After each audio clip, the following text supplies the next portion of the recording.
আসসালামু আলাইকুম রহমতুল্লাহি ওয়া নির্বাচন শেষ হয়ে গিয়েছে, চলছে অনেক আলোচনা পর্যালোচনা।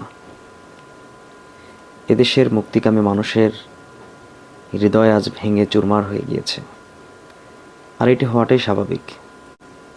এদেশের মানুষ বুক ভরা স্বপ্ন দেখেছিল জামায়াত ইসলামের নেতৃত্বে ন্যায় ও ইনসাফের একটি বাংলাদেশ প্রতিষ্ঠিত হবে, কিন্তু সেটি বাস্তবায়ন এখন অনেক সময়ের ব্যাপার। এদেশের মানুষের রায়কে যেভাবে ছিনিয়ে নেওয়া হয়েছে, ইলেকশন ইঞ্জিনিয়ারিংয়ের মাধ্যমে যেভাবে জামায়াতের প্রার্থীদেরকে পরাজিত করা হয়েছে, তাতে মনটা ভেঙে যাওয়াটাই স্বাভাবিক।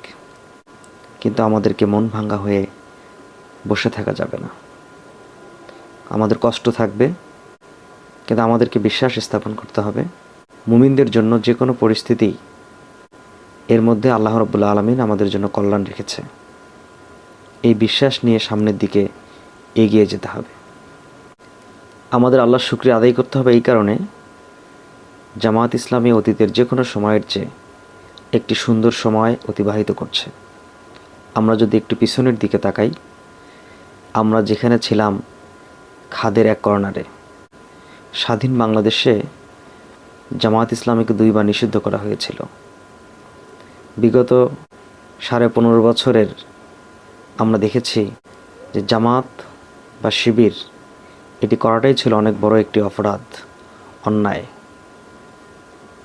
আমরা উন্মুক্তভাবে কাজ করতে পারিনি, আমরা আমাদের পরিচয় মানুষের কাছে দিতে পারিনি। সেই জায়গা থেকে আল্লাহ রাব্বুল আলামিন আমাদেরকে একটি সম্মানজনক অবস্থানে নিয়ে এসেছেন। বিগত 17 মাসে আমরা উন্মুক্ত পরিবেশে মানুষের কাছে গিয়েছি। আমাদের চারিত্রিক এবং আদর্শিক দিকগুলো মানুষের কাছে তুলে ধরার চেষ্টা করেছি। মানুষ আমাদেরকে গ্রহণ করেছে, মানুষ আমাদেরকে কাছে টেনে নিয়েছে, যার ফলশ্রুতিতেই আমাদের পক্ষে গণজোয়ার সৃষ্টি হয়েছে।